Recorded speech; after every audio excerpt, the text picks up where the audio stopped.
You're listening to What It's Like with Luce, a podcast highlighting ordinary people doing extraordinary things.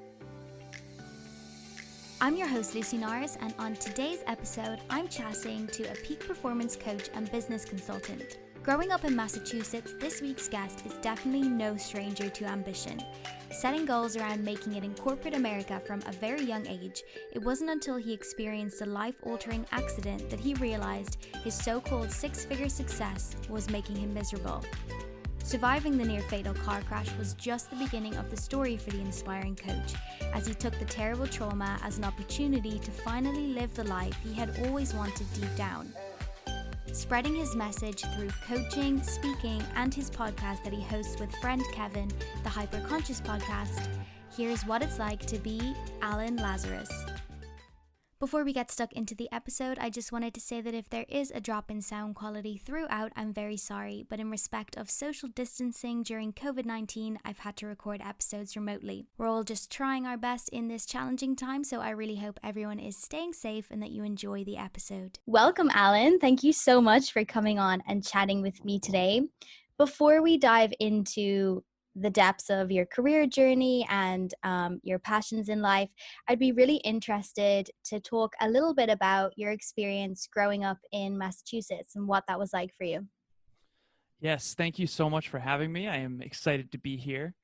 It sounds like you have some young future entrepreneurs, and I love talking to that group, so this is going to be good. So, Massachusetts, what was that like for me? I'll go way, way back to the beginning. When I was 2 years old, my father passed away in a car accident. And I start there because, yes, I lost something near and dear to my heart for sure, but I also gained something else, which is I often say I was raised by two mothers. So I had an older sister who was 3 years older than me, and then my mom. And between them two, I grew up very cared for, very loved. And from a very, very young age, I remember, I think I was like anywhere from 8 to 10 or so. I really should figure this out. But we drove past a school, a college called WPI. For those of you who don't know WPI, it's Worcester Polytechnic Institute. And my uncle at the time was the track and field coach there. And my mom said that really smart people go there, Alan. You know, you should go there one day. You're really good at math. And so what I didn't realize at the time, but I now do realize, is that she was planting a dream in my consciousness, in my heart. And it's really kind of cool because she used to always tell me that life is about choices. And when my father passed away, and so my mom's parents were 45, I believe, or so when they had her. Her older sister is 17 years older than her. Oh, wow. And so back then, my mom's a very young, beautiful woman, and they figured, you know, she'd get married and she'd be fine. And my mom wished she had more choices, wished she had focused more on academics, wished she had a better career. And so I think from a very young age, she always kind of taught me. And she would always say this thing to me, Alan, you can be a CEO or you can be a farmer. I'm going to love you either way. But if you are a CEO, you can wake up one day and decide to be a farmer. But if you're a farmer, you can't necessarily just wake up and decide to be a Fortune 50 CEO. And so this is nothing, I've said this before and people get offended because farmers work so hard. It's nothing against farmers. My mom was just trying to explain to me a concept when I was a young kid. And the point that I'm making here, though, is that if you aim high, you'll have choices. And I've since started saying a quote that I heard from Les Brown, which is, people don't fail in life because they aim high and miss. They fail in life because they aim low and hit. And, you know, between podcasting, speaking, coaching, inspiring, motivating, educating, I've tracked and logged thousands of hours now. And there's a lot that I don't know. But I can tell you, when it comes to success and when it comes to achievement, I see common patterns because we've interviewed hundreds of people that are world class in their field. And life is about choices, and that's really the main point here. But in Massachusetts, for me, I did end up going to WPI. So my mom actually let me take 8th grade off, and she said, if you take 8th grade off, if you promise me, I'll let you take 8th grade off if you promise me that in high school you'll get straight A's. And so in this country, there was something called the President's Award, where if you got a 95 GPA or above, in other words, a straight A average, you would, every report card all through high school, you'll get a letter certificate signed by the president. And I did end up getting that. I remember through all of high school, I only got 1 B+. And so academics was a huge thing for me. I did end up going to WPI, which was really, really cool. And I did electrical and computer engineering undergrad. Then I went into my MBA. And what I realized is that I was good at math. I wanted to make a lot of money so that I would have choices. Money doesn't buy happiness, but it does buy choices.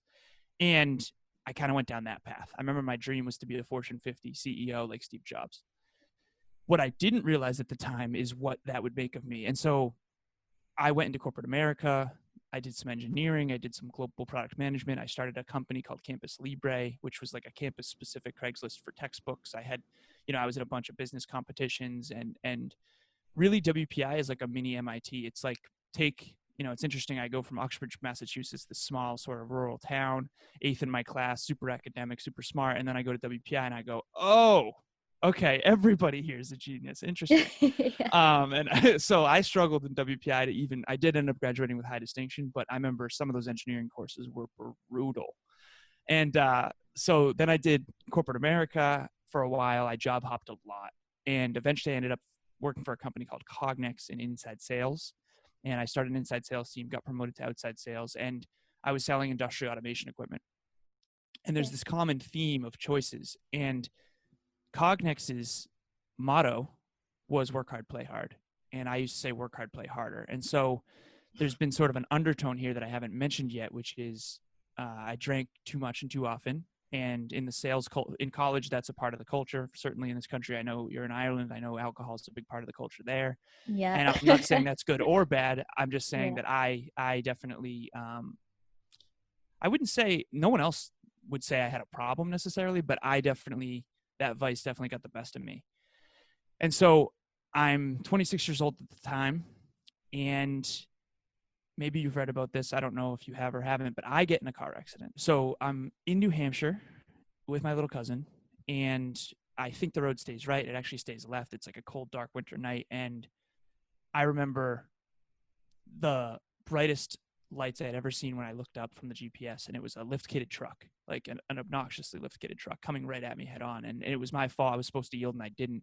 But that really messed with me. Fortunately, I was driving a Volkswagen Passat 2004, which I used to call the tank because it was like a steel trap. Thank you, German engineering. And we were okay. And the airbags did go off. And that shook the snow globe for me because, circle back, my father passed away in a car accident when I was 2.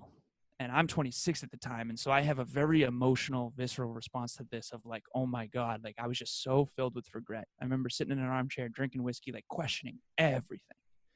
And I was just not proud of the way I had lived my life, who I had become, and the choices that I had made. And some of those choices really weren't even my own, right? I mean, I went into engineering school because I was good at math, and engineers make a lot of money. Like, I'm sorry, but that's not a good enough reason to choose an entire life. And so I had a lot of regret, and I asked myself these tough questions. Did I live a life true to myself? Did I chase my dreams? Did I courageously fight for what I believe in? Am I proud of the man I became? Did I love openly, honestly, and fiercely? And the thing is like, this is the questions we're just going to ask. And there's a lot that I don't know, but what I do know is this, because I grew up around it.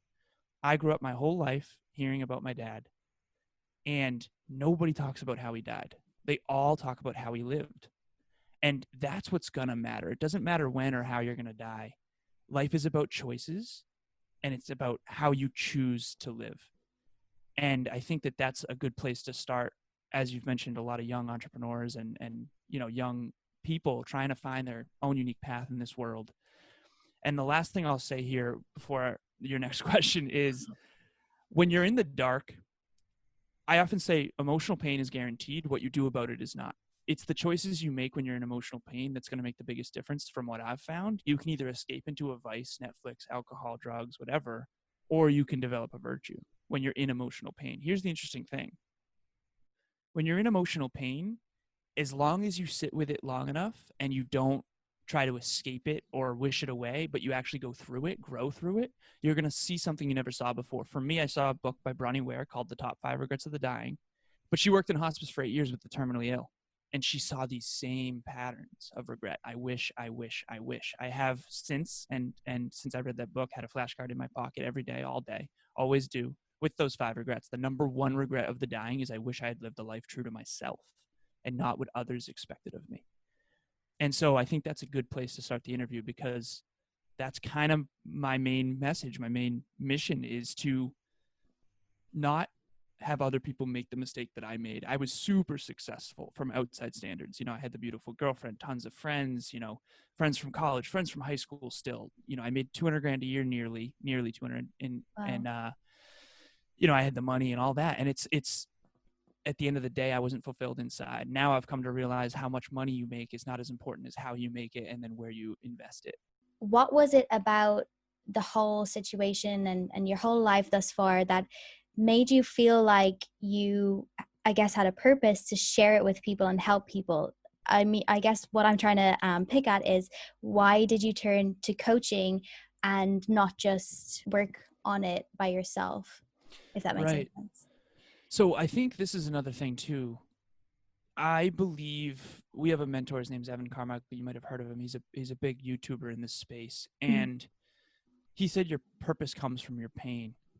And you know, when you're in pain, I think that's when you're going to hear that intuitive whisper if you can sit with it. And that's why, when the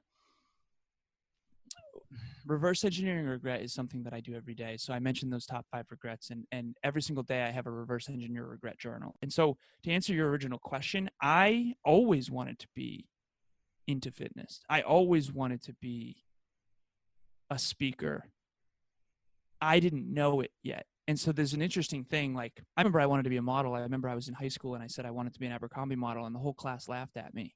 And I remember Mrs. Puckett, I'll never forget this. She took me after class and said, you're really good looking. You could do that. I Mhm. don't know where that dream came from. But I do know that when you're in emotional pain, that whisper's going to be there still. And so for me, the car accident stripped away any sort of ego. It stripped away any of the shiny objects. And it really got me to question, like, if that was it, would I have been proud of the man I became? And my answers were no. And then I'll say this. I believe that who you admire leaves clues. So, for example, I often ask people, like, who are your heroes? And it's interesting because a lot of people don't consciously have heroes. And some people do consciously. Usually, a lot of times they'll say my mom or my dad or my uncle or my grandma, but also like heroes in the world, right? So for me, Steve Jobs was always a hero. Jim Rohn, Tony Robbins, like these certain people. When you really, really admire someone or envy someone, I believe it's your soul trying to tell you you can do that too. And Greg Plitt's another hero. He's a fitness guy. The point is this: I have a journal specifically where I have written out all my heroes, fictional and real, and I have warnings and examples. I have reasons why they're my heroes.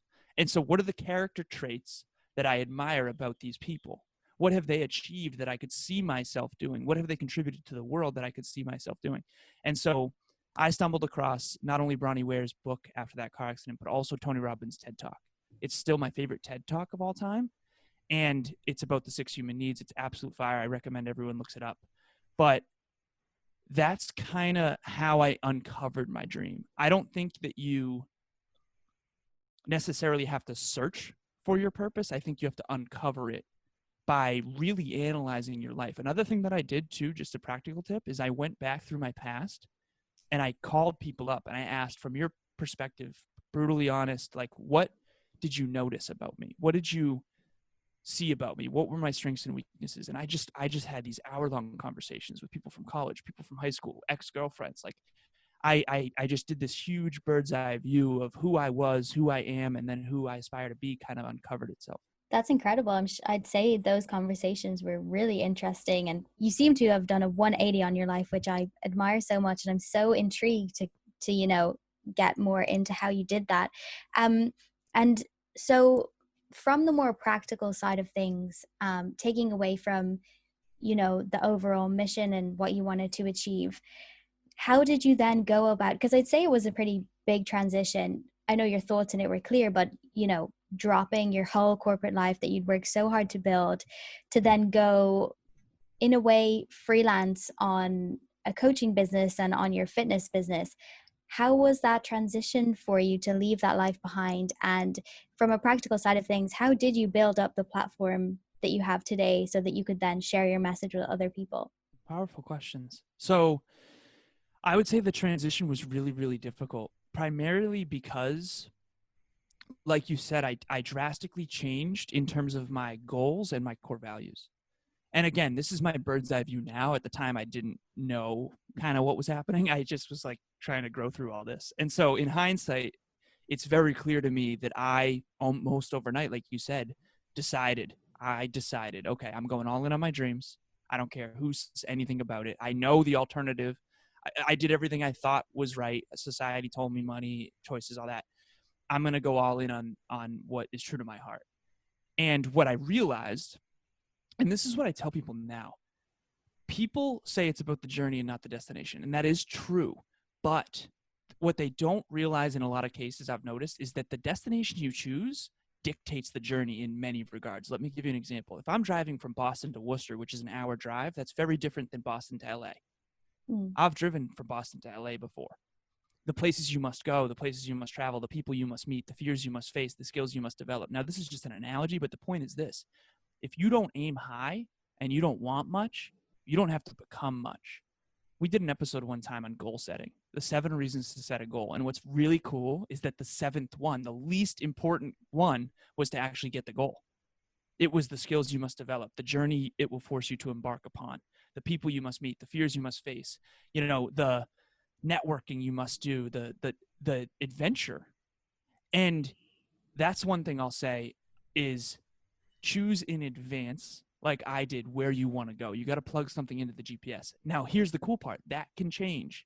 But what I did, to answer your original question, I plugged something in the GPS. This is who I am. This is what I'm doing. I will work forever. I have these 3 statements that I write down every single day. Number 1, I am the greatest public speaker, podcaster, and educator to ever live.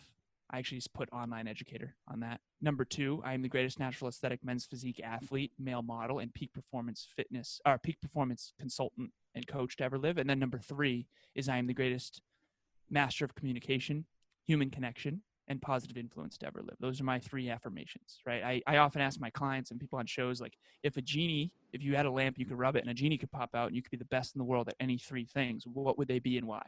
And what's really cool about that question is it gets you to go, oh, I really do want to be good at that. And what people don't realize is that outer success is actually a byproduct of something far deeper. In other words, what's the difference between Marshall Mathers and Eminem? A white kid in a trailer park versus Eminem, world-renowned rapper, right? The difference is he got really good at one thing.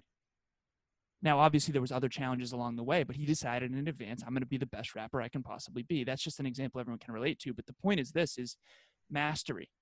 So for me, I decided in advance, I'm going to master those 3 things, and I'm going to spend most of my life focused on mastering those 3 things because that's where I believe I can have the greatest impact congruent with my core values. Now, that's me now understanding this. So me back then, I was just on the struggle bus. I often say the party bus leads to mediocrity. The struggle bus leads to greatness. So keep pushing.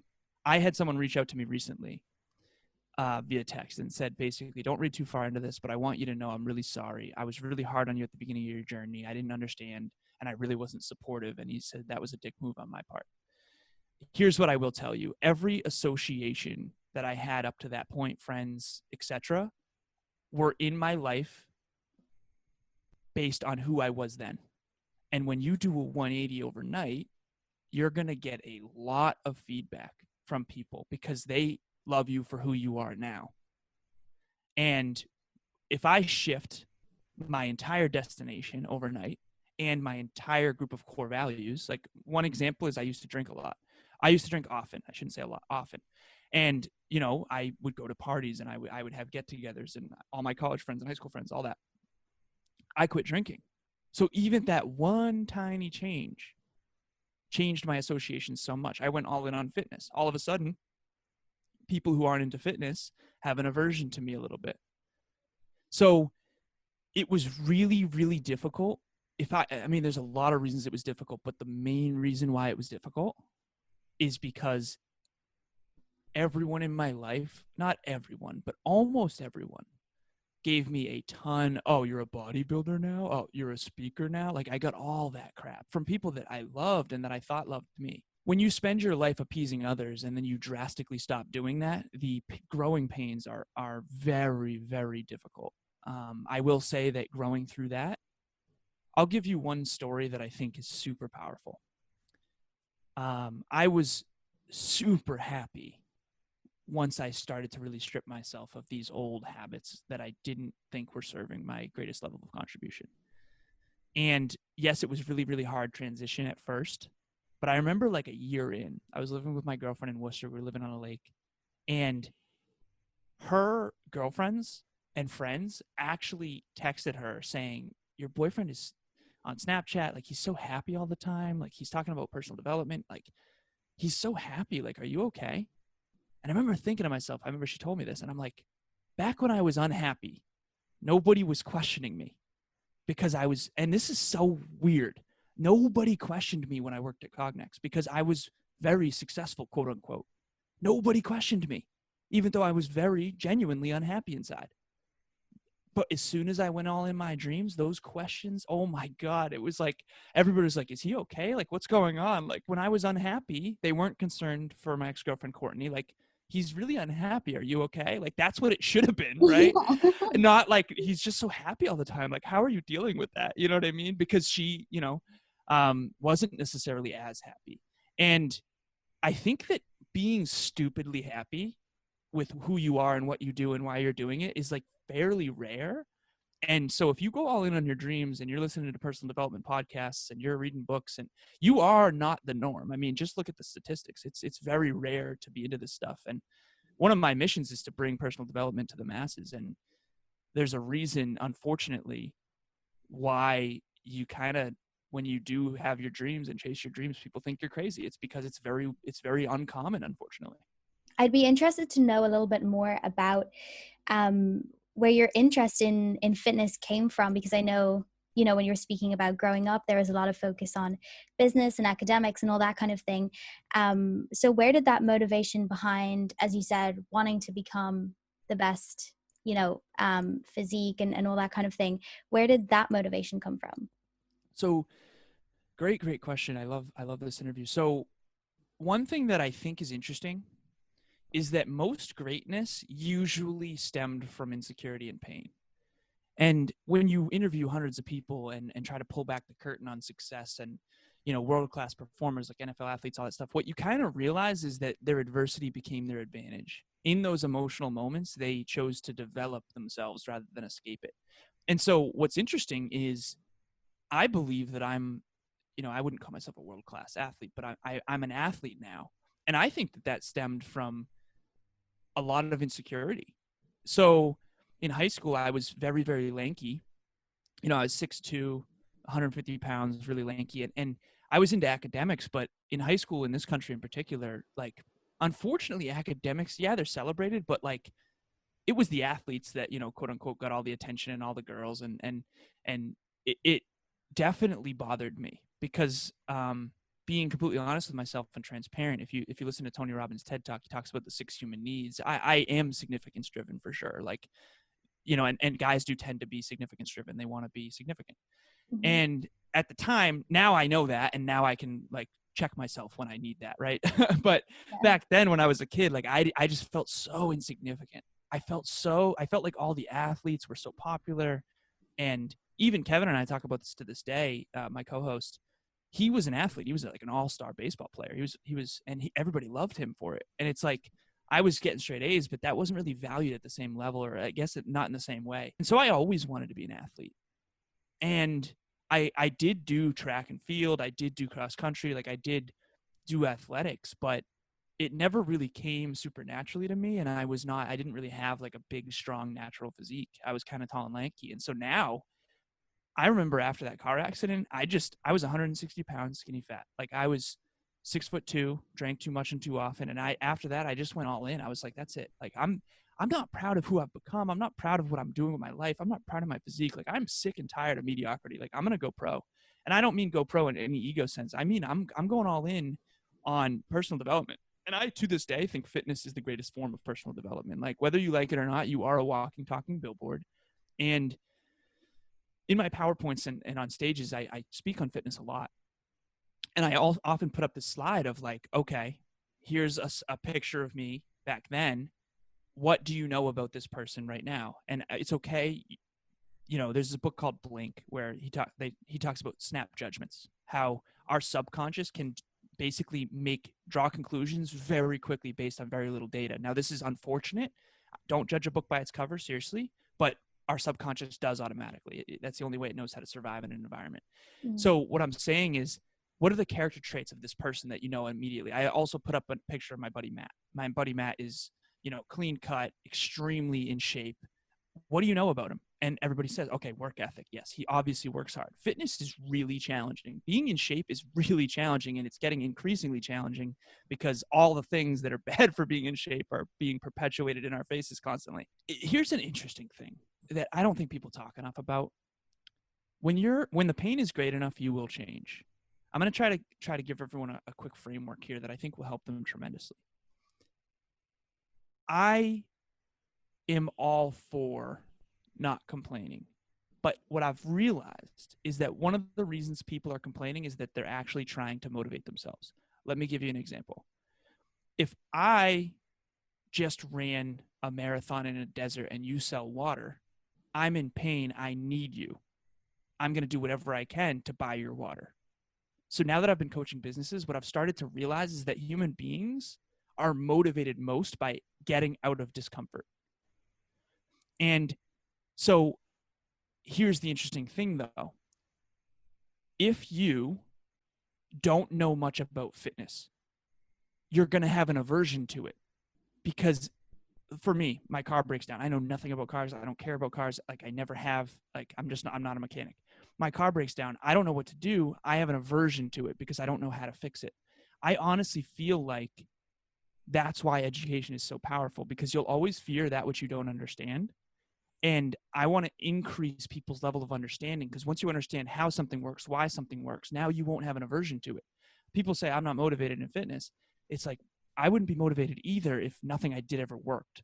What I've found is people are doing the wrong thing. But to answer your original question, why did I go all in on fitness? It stemmed from insecurity about not being proud of my physique, I have a lot of feminine features. I'm sure you've seen pictures of me. Like, I wasn't proud of the physique that I had. I didn't feel strong, fit, and confident. And I'll say this, even though it's a little controversial, being in shape is the best. It is literally the best. Anyone who tells you it's not the greatest thing ever is lying. Like, money doesn't buy happiness. Health definitely does. Biochemically, when you wake up feeling like $1 million, you're going to have better relationships. You're going to be more motivated. You're going to feel better about yourself. You're going to have self-esteem. Like, fitness is the best thing ever. And I will say that because I've been on both ends of it. The other thing I wanted to pick your brain about, because from an outsider, I guess just looking in, just scrolling, through Instagram at the moment, there seems to be quite a lot of business coaches or motivational coaches popping up. I don't know if it's because of COVID or everyone's trying to get online or what it is, but how do you deal with the idea of comparison or competition? And did you ever worry that potentially you were entering into a saturated market from a business side of things? Because, at the end of the day, we all do have to make a bit of money to be able to live. So when you were looking at turning this into a lucrative business that you could live off of so that you could then be happy every day, did that aspect of other people doing it, competition, comparison, ever make you doubt your ideas, or how do you deal with that? That is a fire question. So I will be transparent here in the sense that I don't struggle with confidence that often anymore. I have struggled with confidence in the past regarding my physique and, being attractive to women and things like that way in the past. But when it comes to my own ability to succeed, I'll be honest with you, my ability to manifest, I'm not really that concerned. I remember, Kevin, quick story. We were driving down to Florida to interview one of our close friends, Eddie Panero. He's a close friend now, even though at the time he wasn't. And he turned to me. We were driving back. It was like the longest day ever. 5 hours there in the morning, interview, a bunch of different things, workout, then drive back 5 hours from Jacksonville, Florida to Boca Raton and back. Wow. And it was late at night. We're listening to like some really melancholy music and just kind of like taking in the straight roads and the sunset. And he turned to me and he said, man, without all this hard work, it would really suck if this didn't work out. And in my head, I turned to him and I said, honestly, Kevin, I've never even considered that. And he still tells this story to this day, because my belief, I honestly just, I got to be frank, I don't struggle with self-belief. I don't. As a matter of fact, but here's the interesting thing. We just did an episode on strengths and weaknesses and how every strength actually comes with a weakness. What I will tell people is that I have struggled with arrogance. So we have this concept we call the drive to 5. And we just did a training on it the other week, and it landed really, really well, which is cool. The drive to 5 is simple. So he struggled with self-doubt his whole life, and I've struggled with ego. He thinks the number one thing holding people back is lack of belief, lack of confidence. I think the number one thing holding people back naturally is ego. So what we've realized is that we're all kind of righty or lefty. Yeah. If you have undying self-belief and you're listening right now, I can tell you right now, your greatest challenge is thinking that you're going to win by default. It's not having mentors. It's not reading enough books. It's thinking that you're great already. Biggest pitfall ever. And that's me too. If you struggle with self-doubt, here's the drive to 5. The 10s, this is the best way to describe it. Picture 0 to 10, and in the middle is 5. 5 is the truth. Zeros don't believe they deserve a mentor, or they're too afraid to get one. 10s don't believe they need one. Both are wrong. And so the zeros, the people who struggle with self-doubt, you got to start small and build confidence through action. You got to create evidence that you can succeed. 10s, you need to wake up and get some feedback. Okay, if you think you're a good speaker already, go speak in front of 1,000 people and then see how you feel about yourself. Trust me, I've been there. And so I don't feel like I struggle with imposter syndrome or any sort of self-confidence or self-belief issues when it comes to this dream. And I really haven't struggled much with that. What I have struggled with is thinking that it's all just going to work out.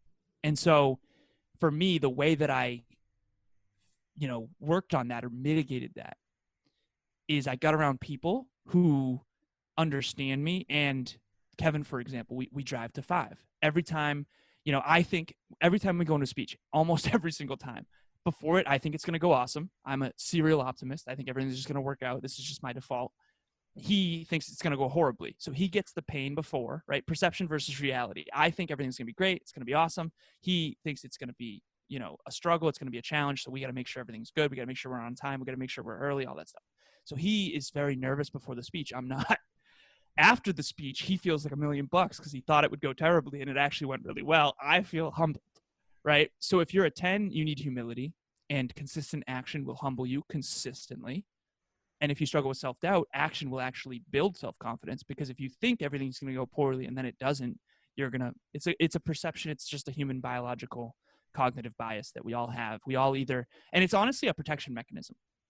People who think they're great by default, they're trying to build their self-esteem and protect themselves from taking action. It's so crazy to think about life the way that you do, and the fact that we all have so much to learn and we can always be bettering ourselves so much. And I love that dynamic that you have with your co-host in the different takes on life. It works so well. It's so nice.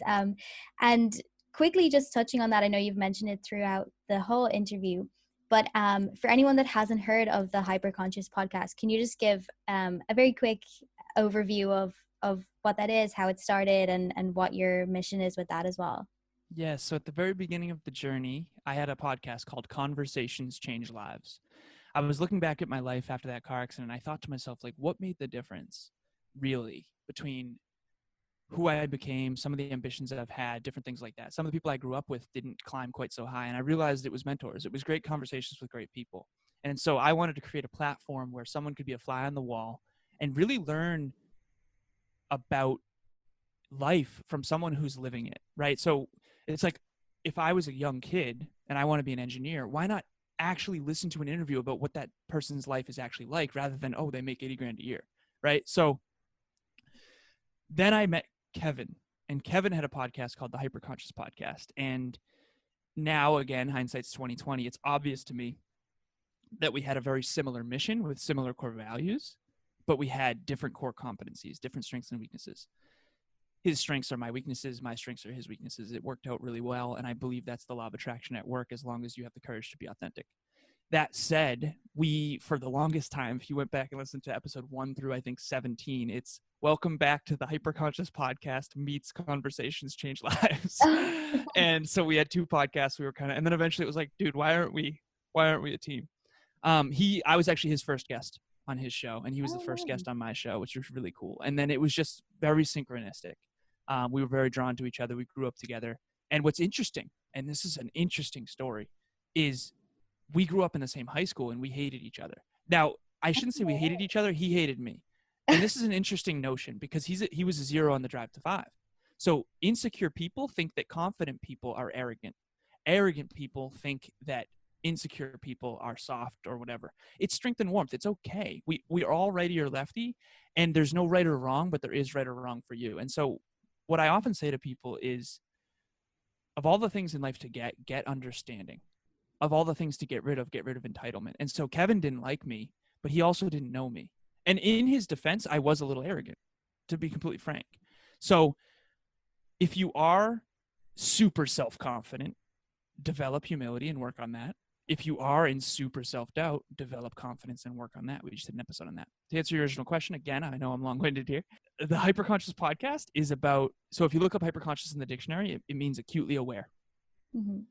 And so one of the reasons why Kevin and myself ended up with success. So we both made 6 figures. We both had what society deemed success, but we didn't like our lives and we didn't like the men we'd become.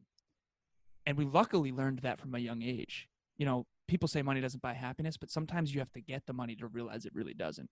And what I think that line should be is money doesn't buy fulfillment, because I actually think happiness, the framework, is a little misunderstood. It's like, if we're all shooting for happiness, but we define happiness wrong, we're all shooting for something with a misunderstanding. Hyperconscious means acutely aware. In other words, when you change the way you think, you'll change the way you live, and you'll change the results in your life. And that's kind of in a nutshell what the show's about. We pull back the curtain on world-class performers to figure out what it really took. It's been a hell of a journey so far. We just surpassed episode 360, so it's been fun. Oh my gosh, that's incredible. I have a long way to go till then. Touching on that a little bit, I'd be interested to know what your future goals are, both for your businesses, but I guess then for yourself too, in a few years, or, even at the end of this quarantine section of life we're all going through. What would you really like to see yourself do? So in my speeches, I pull up a slide of Jack Sparrow with the compass. I remember that scene where they're on the ship and it's like, how are we supposed to find an island that no one can find with a compass that doesn't point north? And Mr. Gibbs turns to Orlando Bloom's character and says, we're not trying to, or the compass doesn't point north, but we're not trying to find north, are we? So the question you just asked me is super powerful. And the reason why I'm telling you, it's like, if you're holding that compass right now, the first thing I'll say is, back in college, there was this website called Stumble Upon. And you'd basically get on a webcam, you'd do something silly, and then you'd just stumble upon other webcams and you'd see other people doing silly stuff. And I think that's how a lot of us live our life. We think we're going to stumble upon our dream relationship. We think we're going to stumble upon our dream career. We think we're going to, no, lifestyle design means choosing in advance what you want, why you want it, who you must become to achieve it, making sure all of that is congruent with your core values. And what am I aspiring to now? The reason why I preface this is I'm holding that compass, right? And what's interesting is you are sailing towards an island that no one else can see. We had to imagine cars when there was only horses. We had to imagine planes when there was only cars. We had to imagine spaceships when there was only airplanes. What are we imagining now? The point is this, like, whatever it is that you imagine, it is uniquely yours. So when do you start building the house? Once it's already designed in your mind. I think where people get tripped up by this is that they don't understand that it can change. It will change. It will grow and evolve as you do. So my current aspirations, I'm looking at a vision board right now that's up in my room, and it's got a bunch of different goals on it. And I think there's 4 types of goals. There's results goals. I think there's process goals. I think there's growth goals. And I think there's philanthropic goals. And so what are some of my goals now? I will say that maybe I'm weird. I don't know. But for me, I'm thinking about my decade now. I'm thinking about how I want to look, feel, say, think, do, believe in a decade already right now. And I reverse engineer that. And this is what I do for my clients too. Number 1, we get clear on their decade, not based on what they think they can achieve, but based on what they actually want. Not based on what you've seen or what you believe is possible. I mean, based on like a genie, rub a lamp, that thing. Then number 2, design a system of success based only on the top leverage points that you must do every day. There's a great book called Today Matters by John Maxwell. Very simple concept. The key to your long-term success lives in your daily routine. So what must you be doing? We create a system of success. I call it my daily dozen. And then number 3, we track it. So each one of my clients has a peak performance spreadsheet, PPT, peak performance tracking, and they go in and they cash out once per night of like, did I do this or not? 0, 0.5, or 1. And they define each of those line items and what they are. And that way each week we dial in their system and I can see where their bottlenecks are. And to get back to your original question, what do I want for my decade? I've kind of already told you. I want to positively impact. There's that great quote by Steve Jobs: the people who are crazy enough to believe that they can change the world are the ones who do. I genuinely, and my girlfriend's the same way, we intend on changing history. And what do I want to do rather than just some phrase? I want to bring personal development to the masses. Stop with the shiny object syndrome. Stop wanting all the results. Want the person you must become to achieve it, and develop yourself and contribute beyond yourself. Wow. You've got a busy decade ahead of you, but yeah, for sure. you know, it sounds incredible. And the work that you've done already, I'm sure has changed so many lives, and it must feel so crazy to, I don't know, get back in touch with people after you've done some work with them and see the changes that you've made. I just have one last question. If I could put your 10-year-old self in front of you today, having been through everything you've been through in your life, also in your career, and just the overall picture in general, what's the biggest piece of advice you'd give your 10-year-old self moving forward in life? Powerful question. I would somehow get through to that young man that emotional pain and adversity is guaranteed. What you do about it is what's going to matter. Life is about choices. It's not what happens to you, it's what you choose to do about it. Make sure you're making your choices consciously, intentionally, and based on your heart.